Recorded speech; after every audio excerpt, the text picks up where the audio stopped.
Hey guys, welcome back to my channel, or if it's your first time, welcome.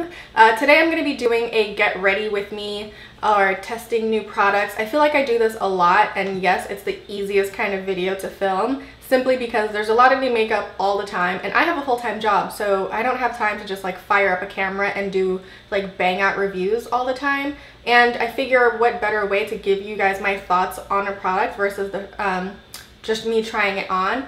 Definitely follow me on Instagram because that's where I give updates on whether or not I'm liking something, or on Twitter also. I'm very vocal on Twitter. But yeah, so today's video is going to be a get ready with me, especially because I have the new Norvina palette. Spoiler alert, I like this palette. I am wearing it today. I think you can create a multitude of looks. It's pretty versatile, even though when you first look at it, you're kind of just like, only purples. But I like it.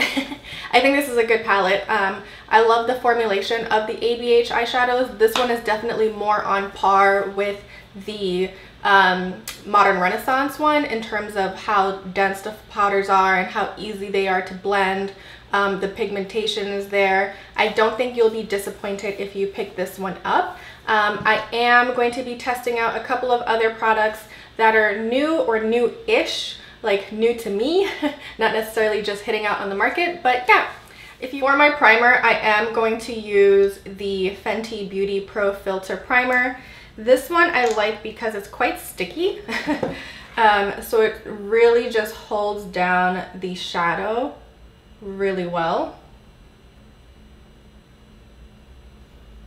Just make sure you set the primer with like a powder.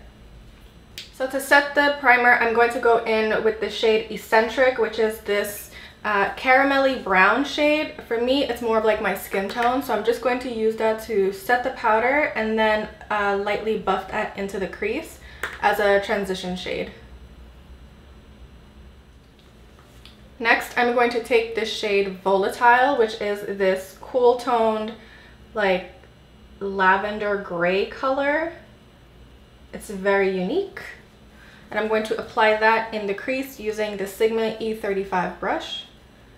And then taking the shade Passion, which is this like mauvey, well, it's like a burgundy purple.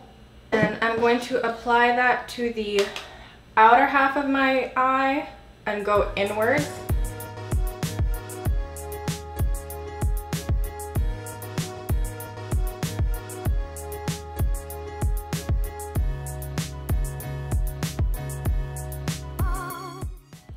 Now grabbing this beautiful shimmery purple called Celestial, I'm just going to apply that on the inner half of the lid all the way to the center, but not dragging it through the center, so it's going to kind of go halfway. And then flipping that same brush, I'm just going to go in with the shade Drama, which is this really beautiful shimmery eggplant color. Just going to apply that from the center of the lid out so that there's this kind of ombre effect. Now this palette does have quite a bit of fallout, but I feel like I don't mind it. The Anastasia shadows are so blendable and so dreamy that I don't mind a little fallout. And then using my finger, I'm going in with the shade Wild Child, which is this really beautiful shimmery baby pink color. It's stunning. And I'm just going to take my ring finger and pat that in the center of the lid, right above the, basically the eye bone, my eyeball, and just create that like shimmery center so that when the light hits it, it's beautiful. Moving on to the face, I am going to be using the Marc Jacobs Shameless Foundation. Now this foundation came out a few months ago and I did receive it in PR, but I don't think I got my right shade, and I had been like, oh, I'm gonna go to Sephora, but lo and behold, I never went to Sephora to get that. So I am going to be mixing the shades Deep Y50 and Deep R550. This foundation seems pretty good. If you've tried this Shameless foundation, please let me know your thoughts. For some reason, I just didn't feel the need to try it when they sent it to me in PR. I think it's because I've had so many foundations that I love and use that I wasn't jazzed by this. Also, I've seen that it's supposed to be a lighter coverage foundation, which at the time I didn't want, but now that it's summertime, I need all the light all the light foundation I can get because it is hot. But for my concealer, I am going in with the new Too Faced Born This Way concealer. Again, they sent me these in PR, so thank you to Too Faced. And normally I use the shade Mahogany, which runs kind of red. So I think I might use Chestnut today just to brighten up the center of my face. And I do like this concealer. I have been using it non-stop since they sent it to me. So for about like 2 weeks-ish now since it came out. And I really, really like how it is under the eyes. It's much more hydrating than the Shape Tape. I do like Shape Tape, but their colors are a little off. I don't have one that's perfect for the under eye. And it's so thick. This one is thick but hydrating, so it doesn't feel like crepey under my eyes, which sometimes the Tarte one does. And then to set, I'm going in with the Ulta Beauty, I think it's Easy Bake powder. I know there's drama llama with Huda. This Ulta Beauty powder is all over the place. I don't like the netting. It has this like little sponge in the center that's allegedly supposed to help with the like powder control, but I find that whenever I dip my sponge in there, powder just goes everywhere but the sponge. So I'm using the shade Kunafa. Hopefully I'm pronouncing that correctly. I'm just going to set under the eye. I know a lot of people aren't like checking for Huda because of this launch. Like people are saying she copied Beauty Bakery. And while yes, the marketing was way inspired by Beauty Bakery, I feel like the dessert theme, the dessert concept is something that's been done in beauty for literal ages. I mean, not too long ago, MAC came out with like a sweets themed lip gloss situation. There was dessert by Jessica Simpson way back when. So it's not an entirely new concept, but yes, I feel like everything from the marketing collateral to the name of the product was heavily Beauty Bakery inspired. So do what you want with your money. If you don't want to support Huda, don't. For my blush, I'm going in with the Melt Cosmetics as Fire Fury. This one is a shimmery blush, so it's going to also act as a highlighter. They call these a blush light, which I think is clever. Bam! For mascara, I'm going to try out the, what is it, Unlashed mascara by Wander Beauty. I got this in my BoxyCharm, so we'll see if I like it. If not, I have my Benefit Bad Gal Bang on standby. I don't know, I feel like if you do YouTube videos, you have to put false lashes on.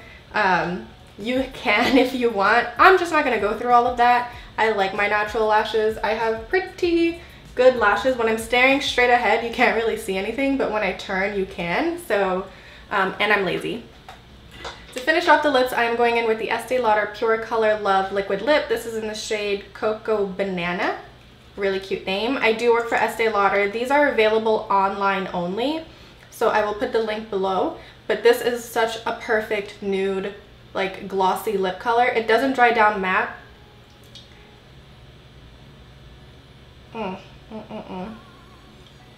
It's definitely more of like a glossy lip.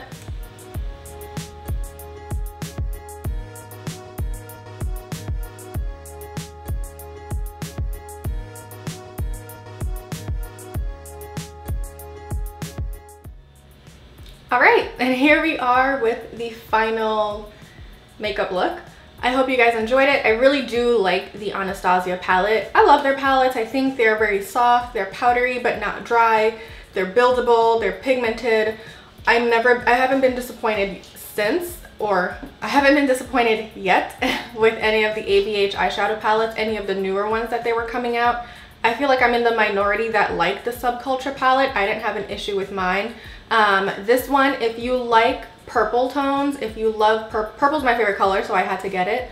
If you like cool tone shadows, if you like purples and pinks, definitely give this one a peek when it hits Sephora. You can create a multitude of looks. I subscribe to Brianna Fox, and she did a series of different looks with the one palette just to give you some inspiration. So definitely check out her videos. I like the idea of purple, so I want to wear more of it. This is a more affordable version than like the Natasha Denona, I think it's the Lila palette. It's not an exact dupe, but if you're someone who is looking to venture off into the purples like arena, this has a little bit more versatility because it has a mix of purples, pinks, and like gold tones for every day. The Marc Jacobs foundation, I kind of like it. I want to wear a little bit more. I think it's really dope. I do want to find my perfect match versus having to mix two shades, so I'm going to play around a little bit and see which one works best for me, especially now that it's summer. I do have a little bit more of a tan, so to speak.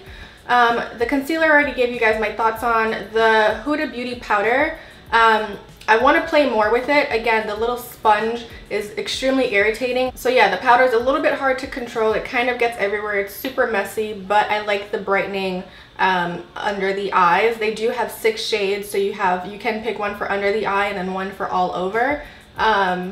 It's a nice powder. It is heavily scented, but I feel like if you have other powders in your collection, Beauty Bakery, definitely you don't need to run out and buy it. It's not groundbreaking by any stretch of the imagination.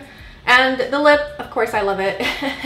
I really do like this liquid lip. I'm so sad it's not available in so many other places, but definitely check out esteelauder.com. Not a plug, not sponsored. I just work there and I like this one. Thank you guys again so much for watching. Don't forget to subscribe if you haven't already, or if you aren't already, and I'll see you in my next video. Bye!